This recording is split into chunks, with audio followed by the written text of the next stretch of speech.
Good evening, everyone, and thank you for being with us.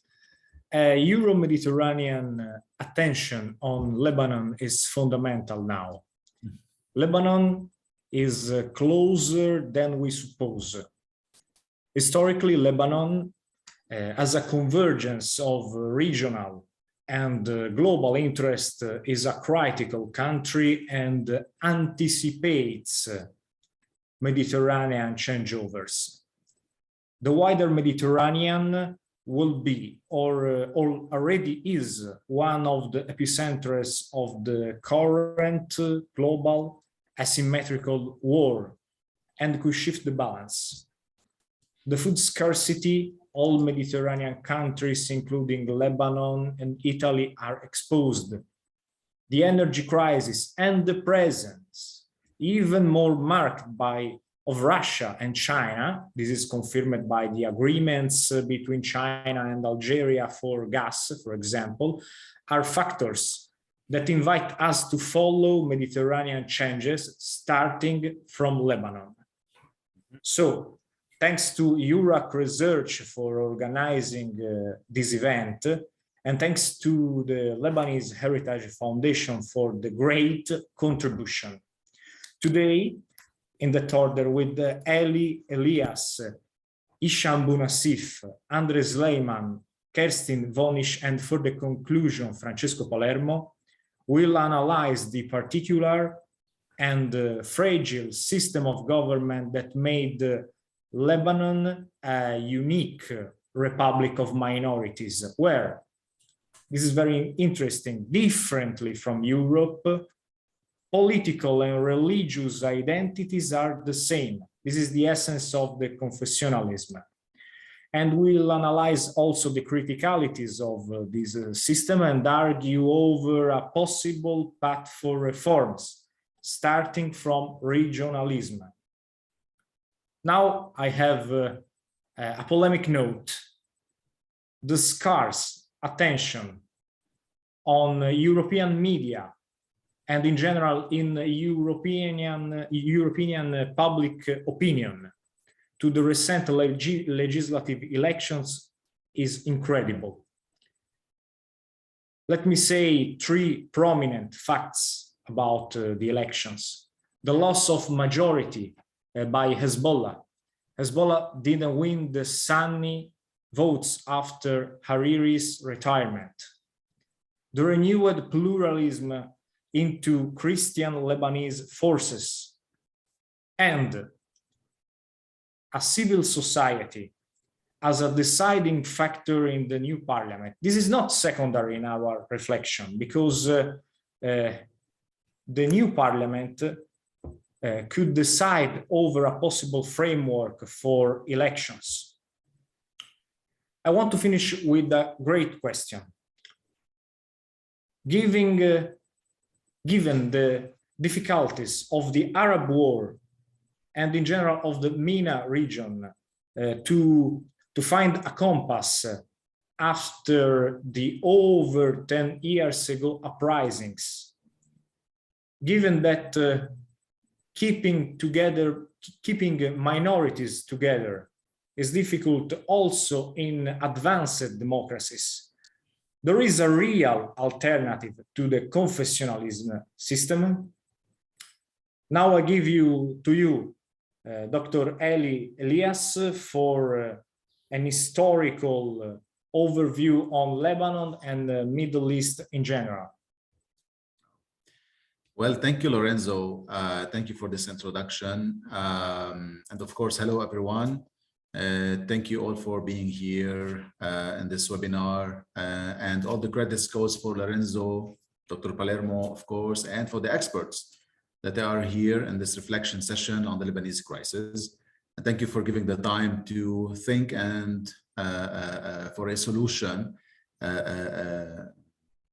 for Lebanon. So the title, and let me also tell you that I'm representing here the Lebanese Heritage Foundation.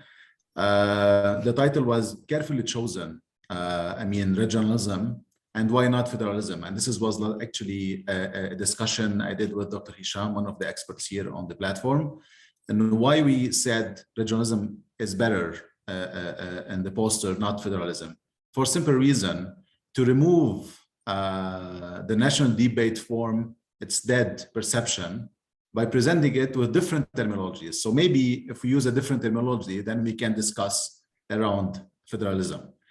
So because federalism or decentralization has been accused of being a solo demand as a political administrative reform by the right wing. Of course, right wing political parties does not reflect actually the right wing politicians or political party in Europe. It's more like a specific Lebanese left and wing division. So mainly during the Lebanese war and even before, this demand was only represented by the right wing parties, especially the Christian parties. So in my of course, 5 minutes, I'll be tackling 2 points, actually 3 points, like an observation of the Lebanese political and historical evolution since its independence till 2005. So Lebanon has existed in our historical tradition or historical story that existed to safeguard the multiple specificities of the cultural communities residing on its territories. And those communities were known by the constitution as the historical communities. We are talking here about 18 different, we can say, cultural communities.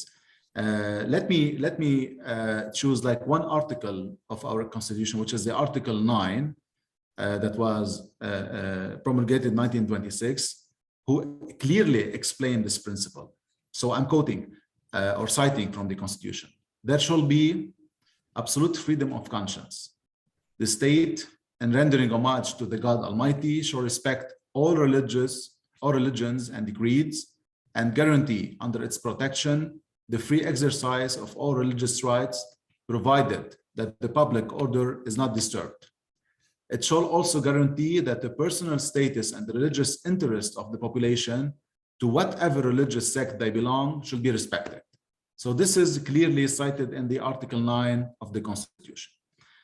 But observing the political history of the Lebanese state since its independence in 1943 till today, and especially focusing on the years between 1969 and 2005, we can conclude the following. Despite the gentleman agreement of 1943 between the Christians and the Muslims, officially known by the National Pact, Lebanon's political and constitutional historical context has evolved in a vicious circle, and its main constituent divergences were repetitive political conflict, dead-end reach, break up between communities politically and violently, repeated temporary settlements, which most of the time do not deal with the roots of the problem, but deal just with this superficial aspect of the crisis. So this is like a circle that was continuing on and on, starting 1943 till, we can say, yesterday. The second observation: the growing destruction of the constitutional institutions' functions and efficiency, leading to more concerns and defense strategies for each community instead of looking for common denominators to all communities. So this is my second observation. The third one: a crisis of political behavior between the different communities on many aspects. In terms of power, the balance of power always underlies the political decision, which empties partnership and consensus from their aims and leads to unstable constitutional/political equations that indicate the prevalence of the logic of dominance in the political mindset of the communities, which is contrary to the logic of mutual acknowledgement and coexistence. And now we are seeing the Shia one. In the 90s, it was the Sunnis, and before that, they used to call it the Maronite policy or the Maronite hegemony over the political system. So a political practice that is consensual in appearance, but uses the logic of consensus depending on the circumstances in favor of the self-interest and not as a principle that sets for and follows up stability for a complex society or multicultural society.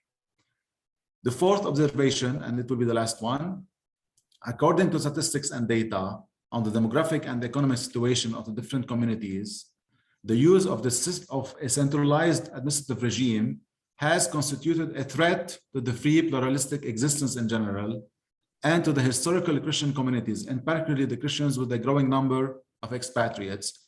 And this is what we are witnessing also for the last 2 years.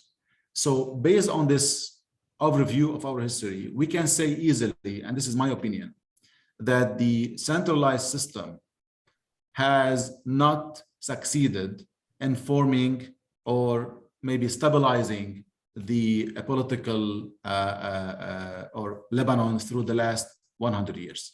So I leave the floor here for Hicham for his introduction. And of course, I'll be expecting questions at the end. Thank you.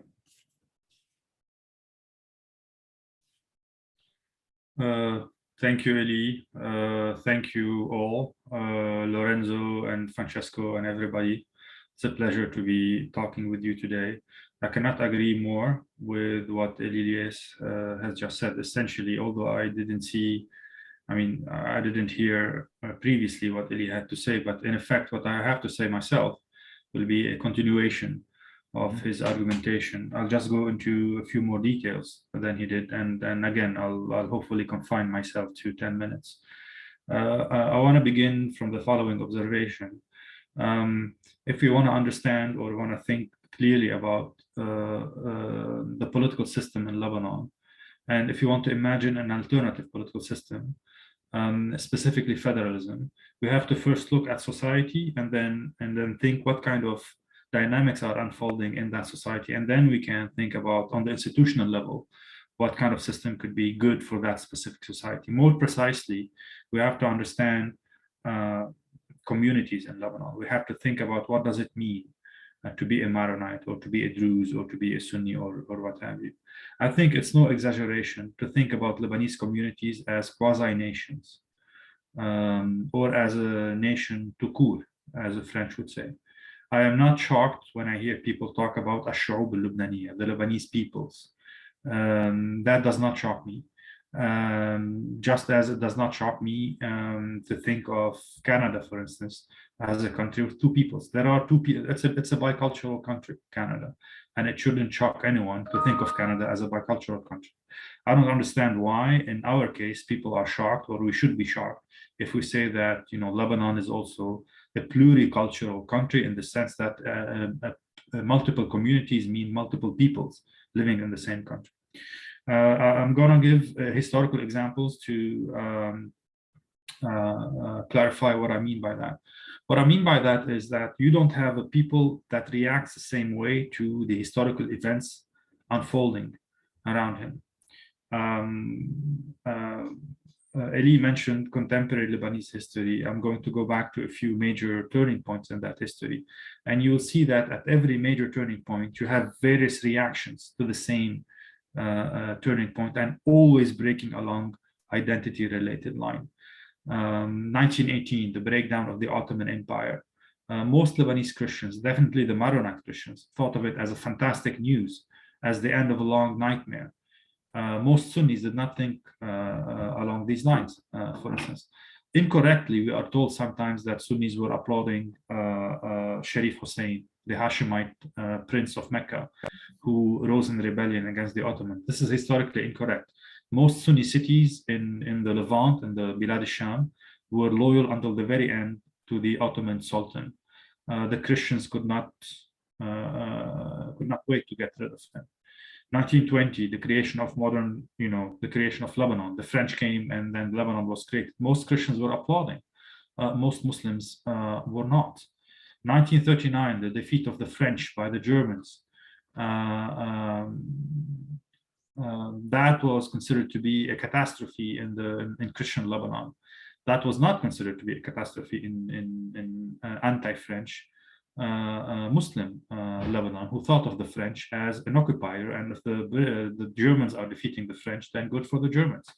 A lot of people in Ireland were thinking along the same lines at the time. 1943, the end of the French so-called occupation.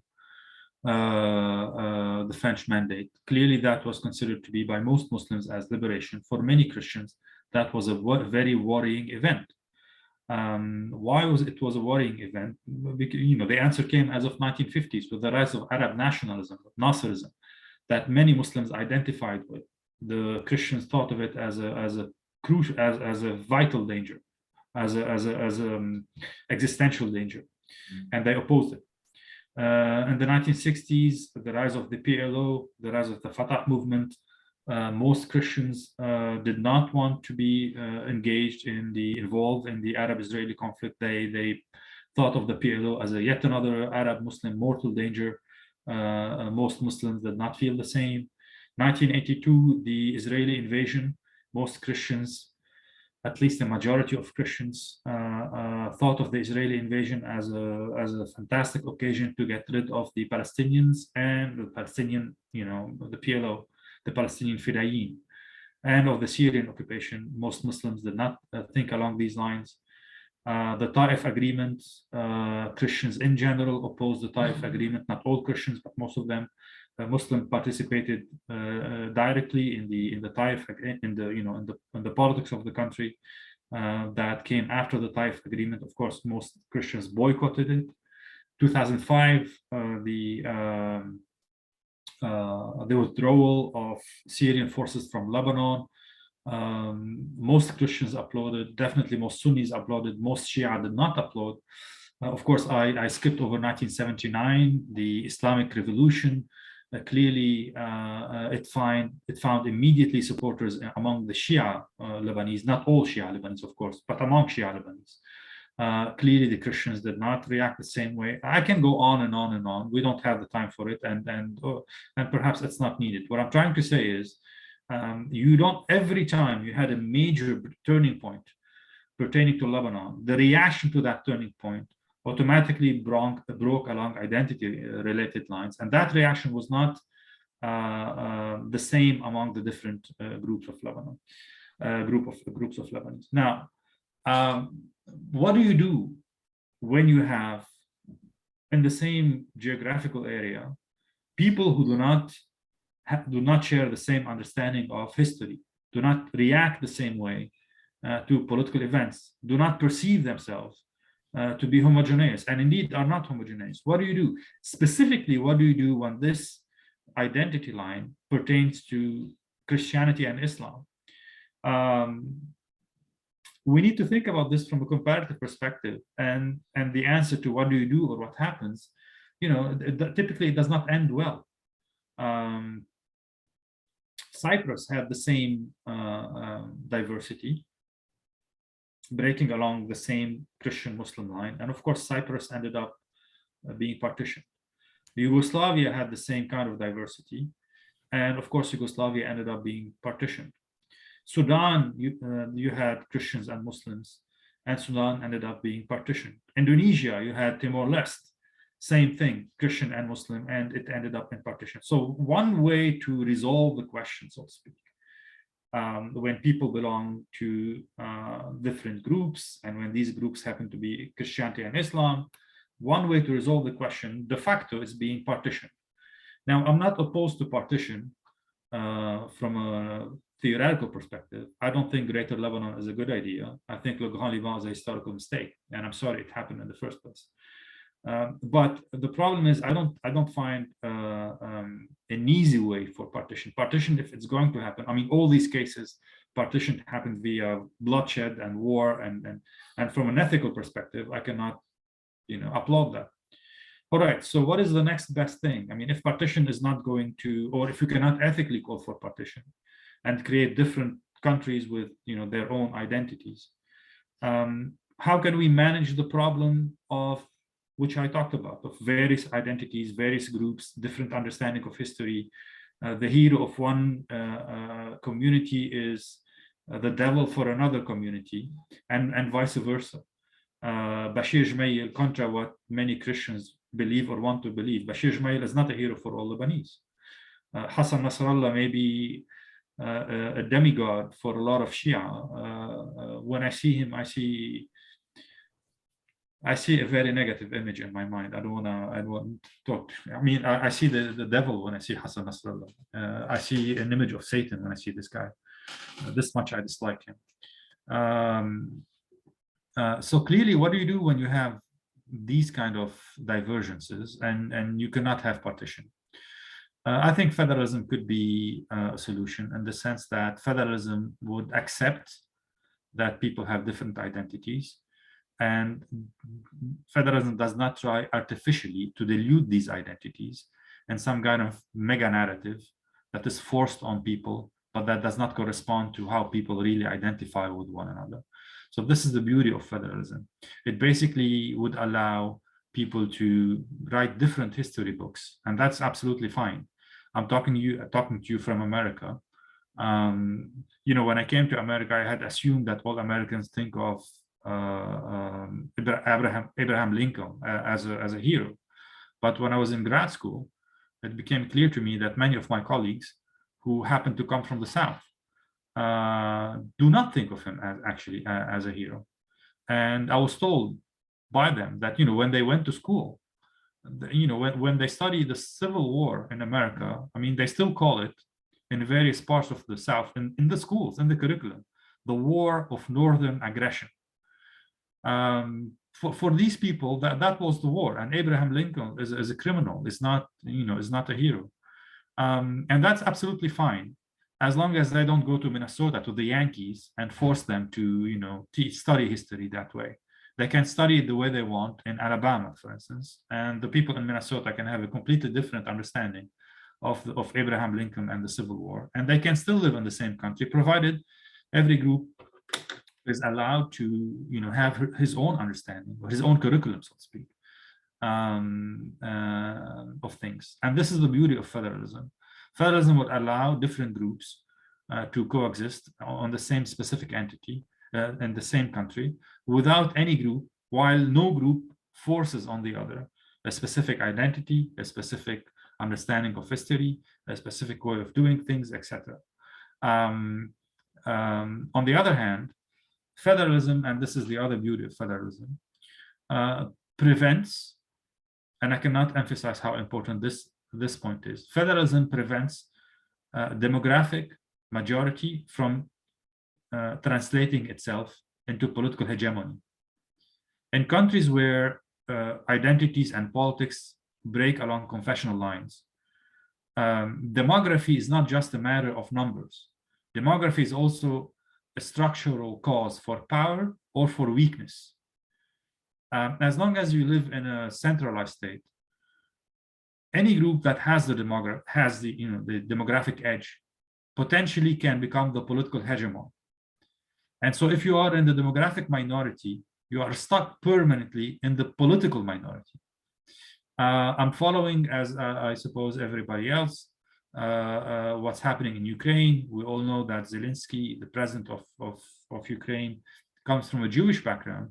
And we also know that Jews in Ukraine are less than 2%.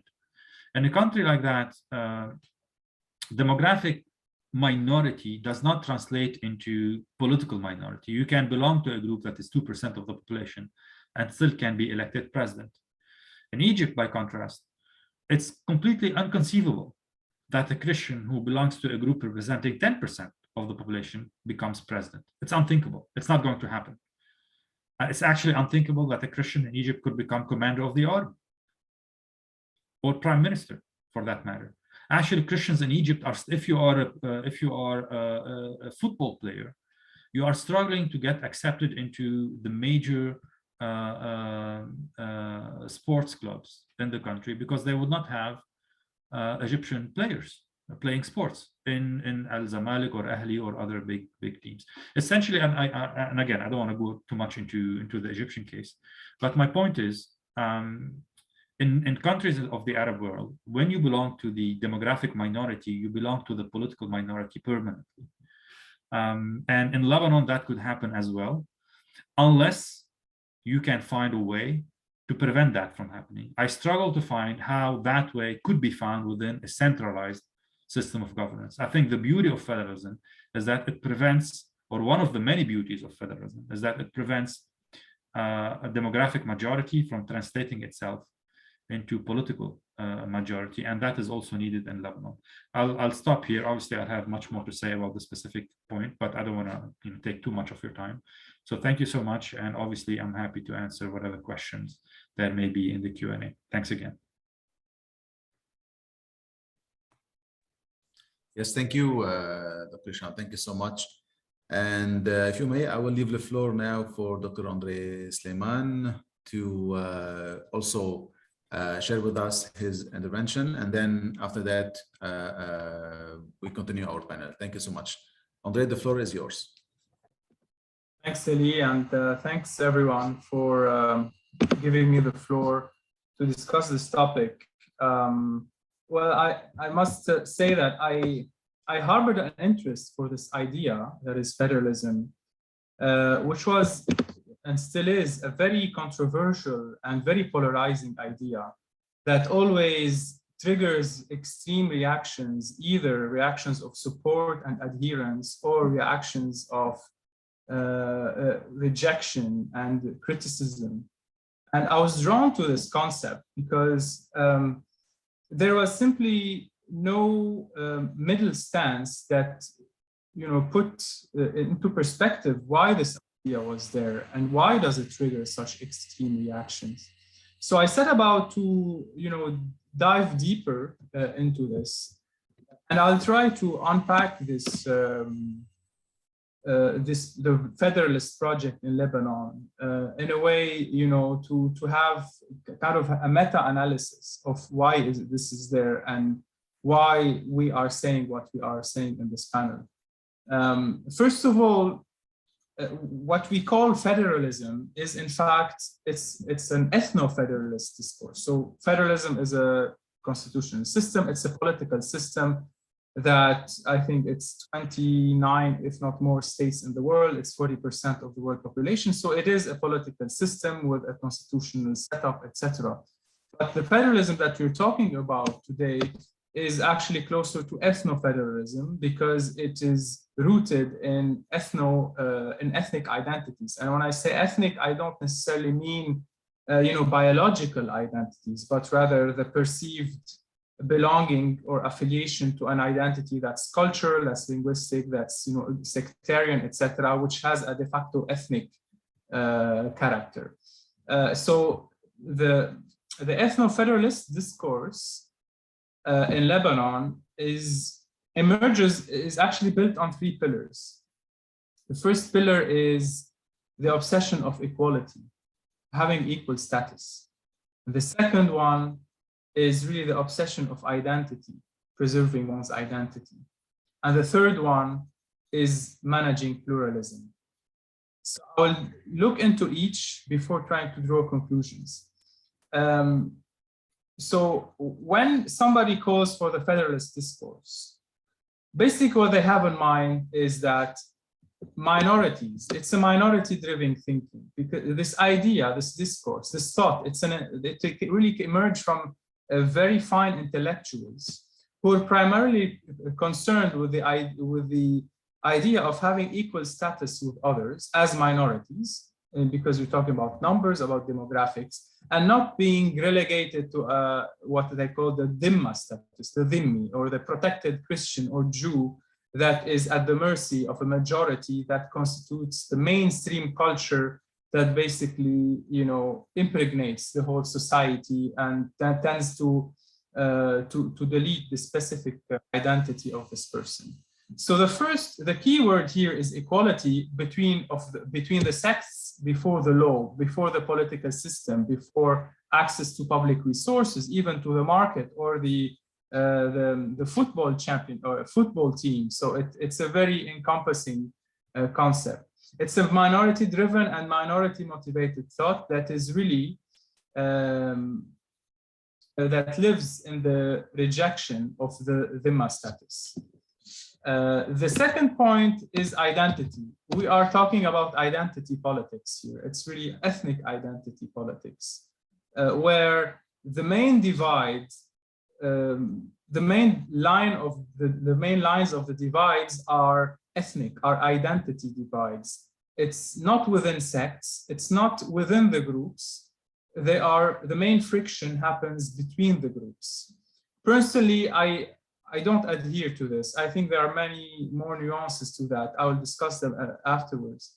But the main premise of this thought is that the main friction, the essential friction, the disruptive frictions that are happening are caused by the relations between the groups and not within the groups. And this has also a downside of not accounting enough for the diversity within the groups and the many conflict dynamics within the groups that are not only motivated by identity factors, that to say.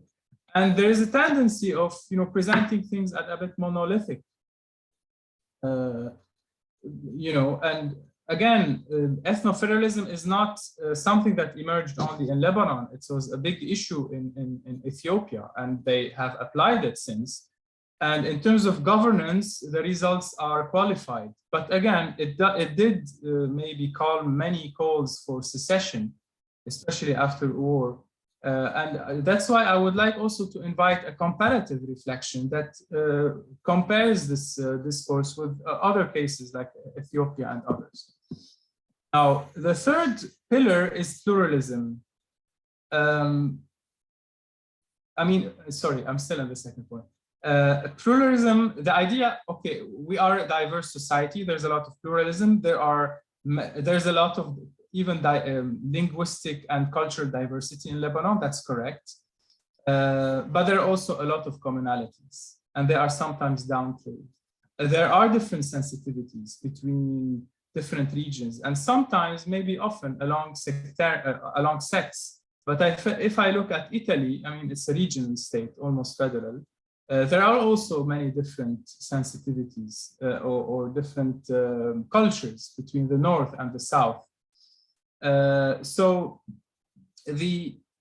all this leads us to kind of see what brings people apart, and they do exist, they are there, but there are also dynamics that have brought the groups and the individuals together. And to me, to have the full picture, you really have to consider both. It's true that there is, an overwhelming different sensitivities since 100 years, or actually since the 1840s. But what about before the 1840s, where identity was local? Before in Greater Syria, even outside of Mount Lebanon, even within Mount Lebanon, until the 1840s, before the birth of the culture of sectarianism, which has other roots. The identity was local. No, I mean, a Syrian would never say he is Syrian. He would say, I am from Aleppo. That's my identity. Of course, I'm Muslim or Jew or Christian, but there's something that brings us apart and another thing that brings us together as an identity. So identity is a big trap, is a trap. Whatever we say about identity, it's true, but identity is a trap, and it's very easy to see it from different facets, just not to reduce it to one facet. Now, the third pillar actually takes stock of the identity and the equality considerations, because it's about managing pluralism by maximizing the political autonomy of religious sects. Basically, it accounts to saying, let's live apart in a shared system. So living together, but each one has their own room and are free to exercise their not only religious convictions, also their own understanding of history and of culture. I understand that this is kind of it has liberal tendencies, but I'm not sure in the US or in Germany, even the history is common. I mean, there are, of course, the Bavarians like to emphasize how exceptional and brilliant they are. And they always joke about the fact that they want to secede from the German Union, and same perhaps in California. But there's still a strong sense of belonging to one country. And so there is a very fine line between giving maximum autonomy, within a sense of unity, or giving a sense of autonomy with a sense of, you know, being forced to live together. So, and this can have, you know, deadly consequences in the future. I mean, maybe it would be better to go for secession rather than to have a fake union under the label of federalism.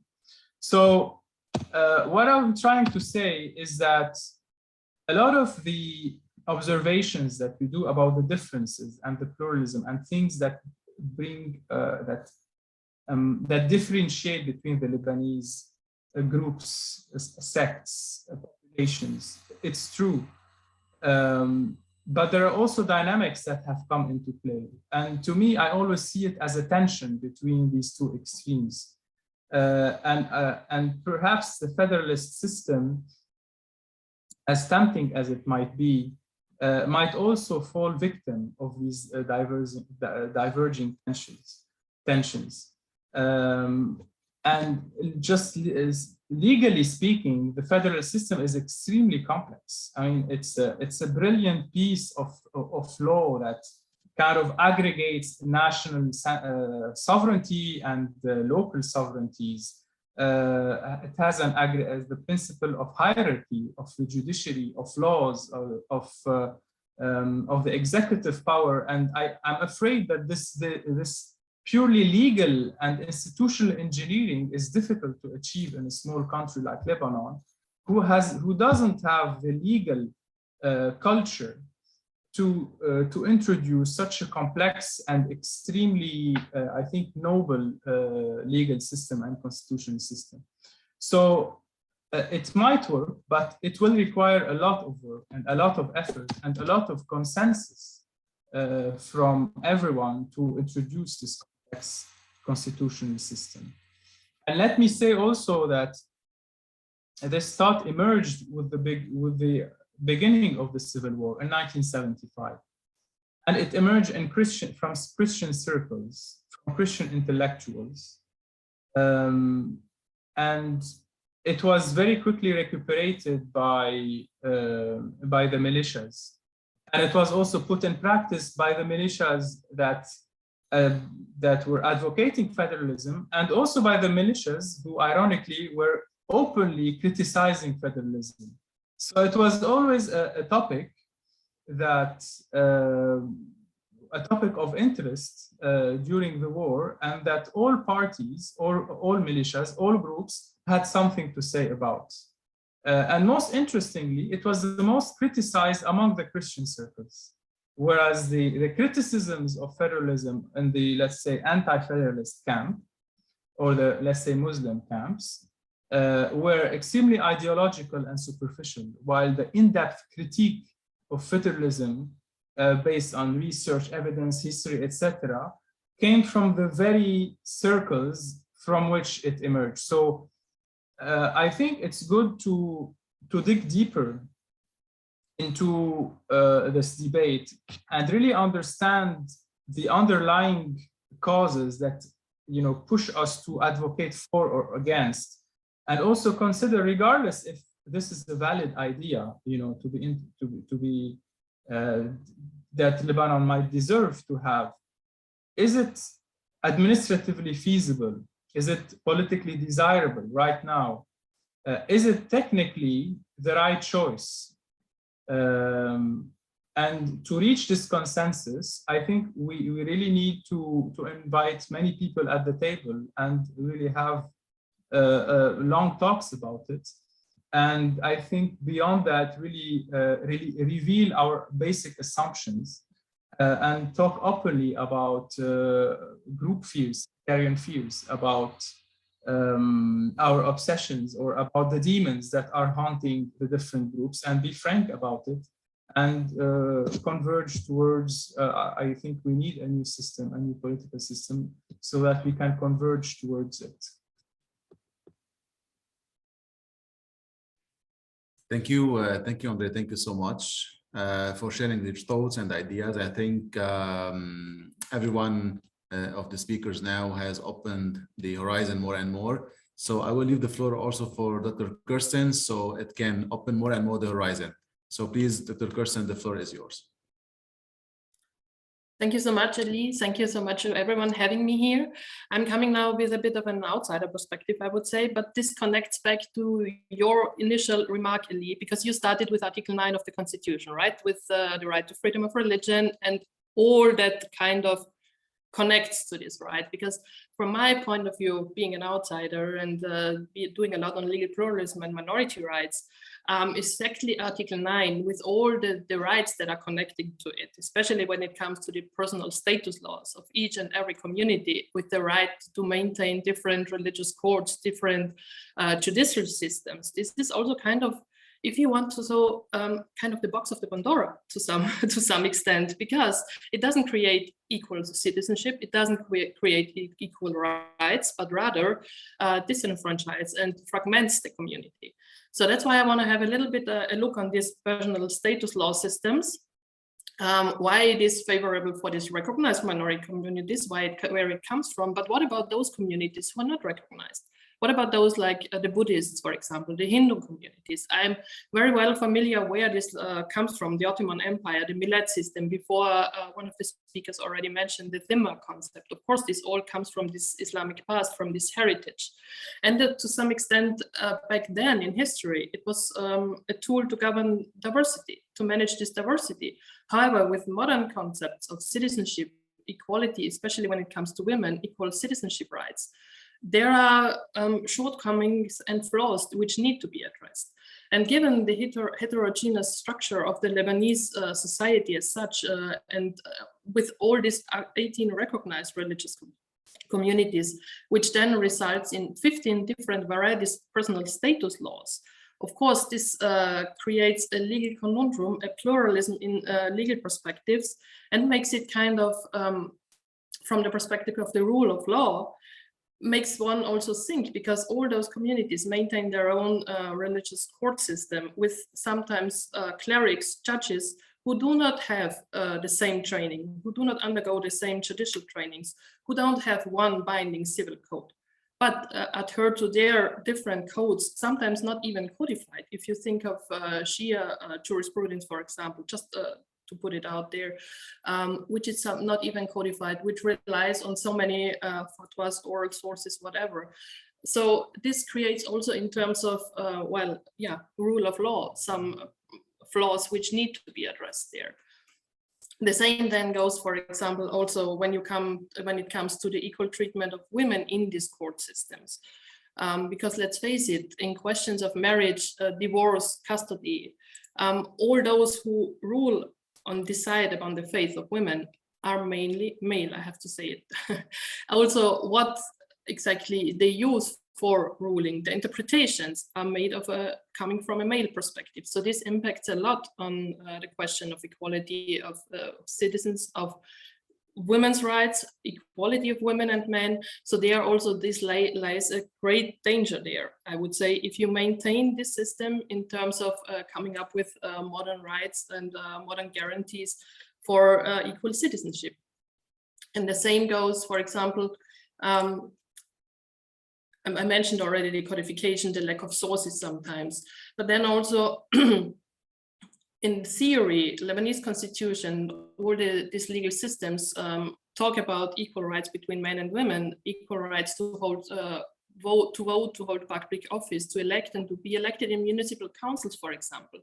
However, if you look to the electoral law, which was enacted or amended in 2017, what is missing there is still a quota, for example, when it comes to the perspective of women, so a quota for women's participation, or the fees candidates have to pay, for example, are sometimes very hard for women to come up with because of their socioeconomic, maybe poorer status. So these are things which need to be addressed, I think, and which hinder the political participation, not only also of women, but also when it comes to minorities, especially those who are not recognized, the ones that I mentioned in the beginning, like the Baha'is, the Hindus, the Buddhists, various evangelical groups, and also some groups which had to flee from Daesh, so from ISIS, like Zoroastrians, for example. And in fact, all those communities which are not recognized, which are not belonging to the 18s, which are not having their individual religious court system and personal status laws, they are kind of invisible to some extent when it comes to the public arena. They are not allowed, like Hicham mentioned the Egyptian example already, same goes for Lebanon, they are not allowed to take governmental positions, run office, or engage in higher public functions. So there we have a clear cleavage in terms of equal participation, political participation of minorities. And when it comes to the voting, all those non-recognized minorities, they have to align and sometimes even submit them to recognized communities. So this sheds another light on the faith of minorities in this context. Of course, also when it comes to their personal laws, like they are not allowed to have their marriages, their inheritance, the divorce managed under their own rules. Rather, they have to submit themselves to religious courts which are not their own. So I think having all these explanations, these thoughts about federalism, I think one needs first to address the problem of this lacking civil code. A legal system that tackles kind of all communities, at least provide them with equal citizenship. Because one thing what might be a danger when it comes to federalism, let's put it there. I mean, if you grant one group too much power, what happens then in terms of,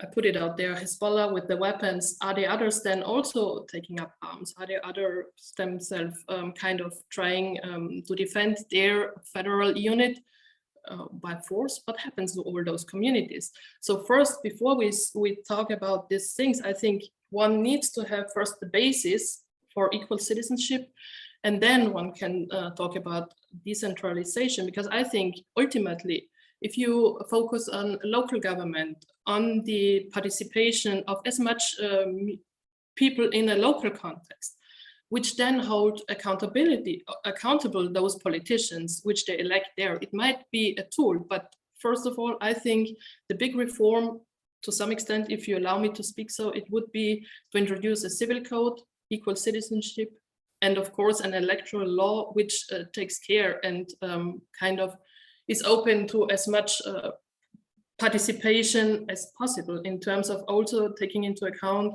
women, minorities. So I think it could be a solution, decentralization, but I think some bigger issues are there in terms of participation and citizenship. And I leave it there, and I'm happy to receive questions. Thank you. Thank you so much. I think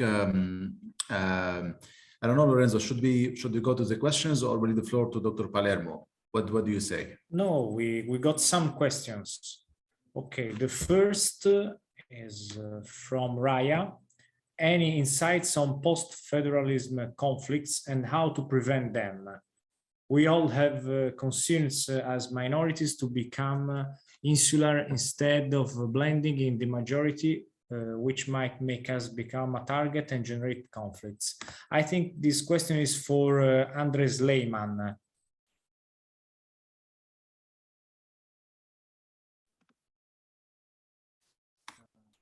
It's a very long question. It's a very complex question, sorry. Post-federalism conflicts, I mean, I'm not sure I understand the question if you mean that it's conflicts after federalism has been introduced. If this is what you mean. Well, right now I don't have an answer with the numbers of, you know, how post-federalism countries, how they have fared. But my argument is, I mean, what the research has shown is that even if you solve the problem of friction with another community, that hasn't necessarily, I mean, that hasn't really resulted in welfare and prosperity within the newly created states or countries. So it solves one source of conflict, but the countries that have, or the states that have emerged from this, the post-federalism countries or states, are not necessarily in a better shape. And the societies, the groups do not fare better economically, do not have better livelihoods, or do not have strong governance systems. So I'm not saying that they do not, that they are poor or they are weaker. No. Sometimes there's more stability. But what I'm saying is that it's not a recipe for prosperity and for happily ever after. Because there are always internal problems. There's building a state, building a new nation, building institutions, building an economy, growing into the new system that they have introduced. So it is not actually the end of the road. It will be a new beginning with many new challenges that hadn't been accounted for. So it's not a panacea. That's the argument. That's what the research has said. Okay, we got another. May I add one thing to this specific issue, Lorenzo? Thank you. Yes, sure. It is true that federalism is not the end of the road. There's no such thing as the end of the road, unless there's a planet hits us, a different planet, and that would be the ultimate end of the road. Otherwise, history does not stop. That being said, one of the beauties of federalism is that it allows specific localities from being shielded from major political problems. If you think about Belgium, for instance, they stayed without the government, without the central government for 2 years after 2005 because they had a big crisis. They couldn't form a federal government. That being said, you still had electricity in Belgium. You still had basic services in Belgium, precisely because the local governments were taking care of that.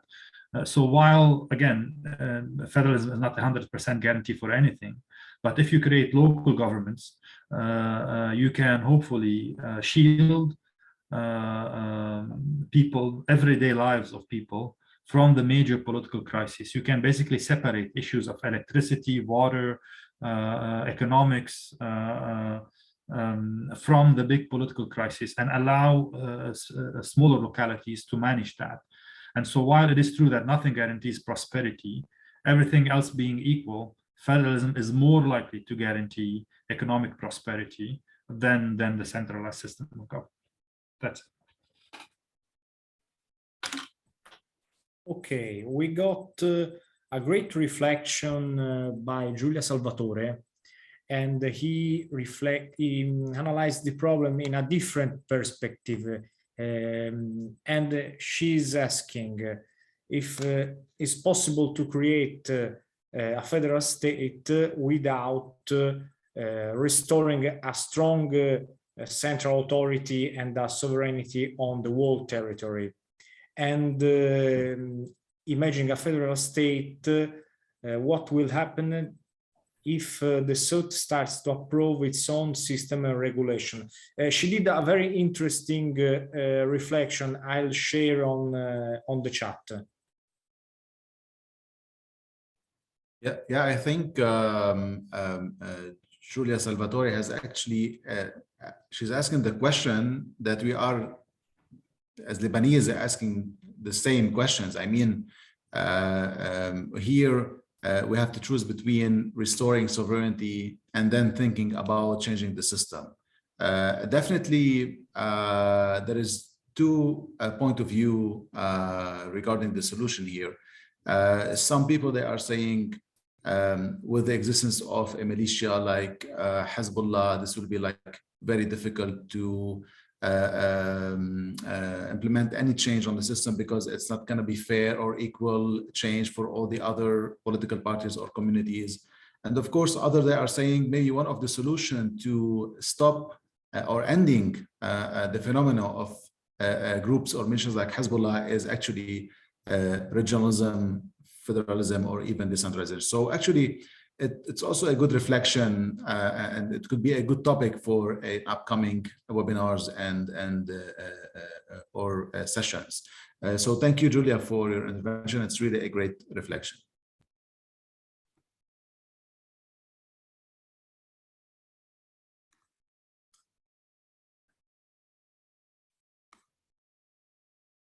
There aren't other questions, so we can give now to Francesco Palermo.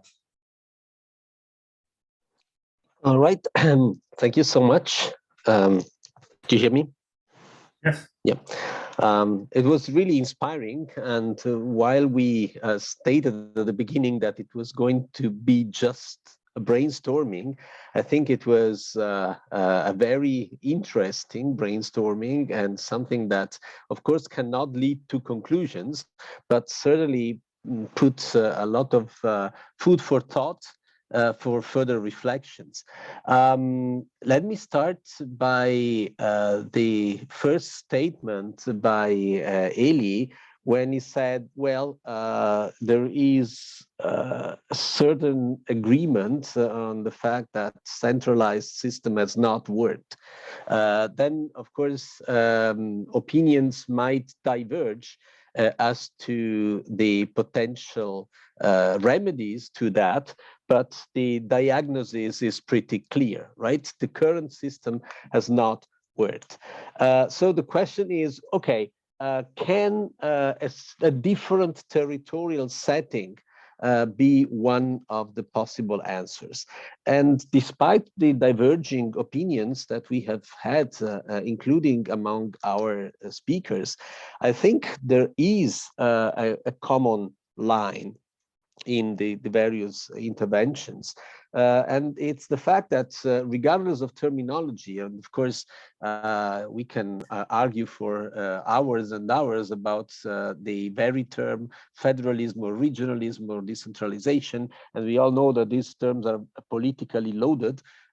Interestingly enough, it was, I think it was you, Hicham, making the example of Ukraine and having a Jewish president, which is right. But at the same time, if you introduce the F word in Ukraine, the F word meaning federalism, that has always, sparked some criticism and has closed the door to any rational debate, because federalism has been immediately associated with separatism and pro-Russian, etc., etc. So it is a term which is loaded anywhere, anyway and everywhere. But it seems that there is a certain unanimity in saying that it might be, depending on what we mean by that. Of course, we had André being much more skeptical and Hicham being much more, in favor. We had the caveat put by Kerstin and also by Elie. But I would say ultimately it might be a potential solution, also because, the current system is not working, depending on the type of federalism we choose. If it is, of course, a confessional or ethno-federalism, as André put it, then it would just add one more layer of complexity in a system which is already complex enough and already split enough along confessional lines. And there is overall consensus on the fact that Lebanon does not need to go a step further in deepening the existing confessional cleavages. So not in that direction. But it might be if it is introduced as a system to counterbalance confessionalism. So if it is a more of a civic decentralization, then of course, how this can be shaped concretely, it's a different pair of shoes, and we want to deal with that tonight, but maybe in different seminars. But the idea of having an area which would be more territorially focused, where the governance issues are addressed, which are common to each and every one, to improve the effectiveness of governance and indirectly also to the benefit of all different groups, recognized or non-recognized, official or less official. That would be an indirect positive effect that might happen. But it is, and I conclude here, it is not a matter of ingredients. I think we all agree, at least in this panel, on the fact that the recipe might be something to get out of the deadlock of the confessional system. The question is how to balance the ingredients, and whether we like to have more salt, more pepper, more other elements of the recipe, which then, of course, ultimately change the taste of the whole recipe. But the fact that we want to cook something that goes towards territorial solutions to mitigate confessionalism, I think this is perhaps the first and important result of the debate we had tonight. And I hope there will be more to come. Thank you so much.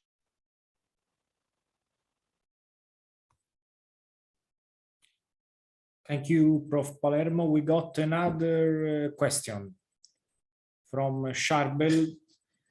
How can I force an European perspective of equal citizenship in a pluralistic society? We need to force others to think like us in terms of women's rights, for example.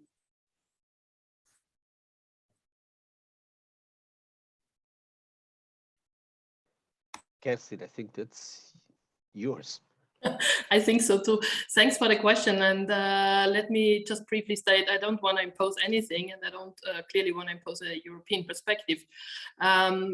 Given that Lebanon has a quite active civil society, and there is a movement for women's rights since many decades, so I don't want to impose anything. I just wanted to point out that there are actually flaws there. And I don't want to advocate anything, but I think the female question is a question which needs to be addressed, no matter if it's in Lebanon or in any other society, given that women make up half of the country, of the society. And it's just a legitimate thought I would put out there. I'm not saying that the European perspective is always the right one and that we are actually the beacon of women's rights. We are far from it, but I just wanted, to pose my finger to a spot which actually deserves attention. And I think if we want to think of a possible solution or a new system there, women have a say or should have a say there. The same goes for other minorities, which I pointed out. So I'm not kind of suggesting something, just to put food for thought there. I hope I answered that correctly. Thank you.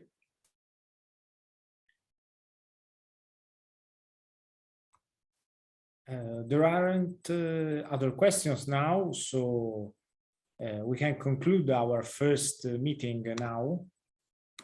Or maybe there is one. No, there is another question now for Hicham Nassif about the composition of the National Guards and who has the right to deploy them. It took Lebanon more than 3 decades to reform its army. It will not be an easy process to agree on this security issue. And do you think that we need, as Lebanese, to fine-tune the Taif agreement instead of overhauling the political system? And my final question is about yesterday's election. Do you think that federalism is still achievable soon? This question is from Paula for Hicham. All right. I don't think, let's begin from the end. I don't think federalism is achievable soon. So it's not an easy solution we're thinking about here. At the same time, it's not an impossible solution either. Actually, I don't think federalism is achievable as long as Hezbollah is armed. When I think about federalism, I'm basically thinking about what could happen, what should happen if we manage to claim back our sovereignty. If we don't claim back our sovereignty, as long as we live under the weapons of Hezbollah, I don't think federalism or any other solution for that matter would work. So, and since Hezbollah is not going to disappear anytime soon, so federalism is not a solution for tomorrow morning. That being said, I worry about talking only about Hezbollah, talking only about the sovereignty issue, as if once Hezbollah is no longer there, things will be perfect. Things were not perfect before Hezbollah. and even Hezbollah itself is a product of a system that failed to manage Lebanese diversity. So while thinking and tackling the Hezbollah issue, sovereignty issue, we need to be thinking about an alternative solution for Lebanon. This is why I think about federalism. So to sum up, no, it's not going to happen soon, but we need to think about it because we need, at least on a theoretical level, some kind of plan B for the current failed political system. The other question was, should we think about, Ta'if instead of thinking about a drastic solution? I mean, Ta'if basically begins from the same faulty premise of 1943. Ta'if we're still in the logic of a centralized system, and Ta'if does not guarantee neutrality. If you don't have a neutral Lebanon, you will always have a Lebanon serving as a place for wars by proxy, basically. So we need neutrality. Federalism does not guarantee you neutrality. The idea of neutrality is foreign to Ta'if. So if you just say Ta'if, it means Lebanon will remain in non-neutral state. A Lebanon that is non-neutral is a Lebanon that is permanently at war, because it will be a place where Saudi Arabia, Iran, Egypt, Israel, etc. use for proxy wars. So this is why I'm against thinking just about Ta'if. First, because it doesn't guarantee neutrality. Second, because Ta'if is just yet another formula for consociative democracy. Consociative democracy has failed in Lebanon. It has failed before the war. It failed after the war. So Ta'if is basically more of the same, just with different confessional equilibriums. Ta'if has failed. And there's no use to basically, it's like beating a dead horse, really. This is Ta'if has been tried and failed. So why, after so much misery, so much tragedy, we should be thinking about Ta'if again? Personally, I don't know. And so my answer to that is no, we should not think about Ta'if. We should aspire for a radical break with Ta'if. And in my mind, at least, the radical break with Ta'if would mean neutrality and federalism. Okay, thank you, Hicham. Let's wait 1 minute if there are others questions.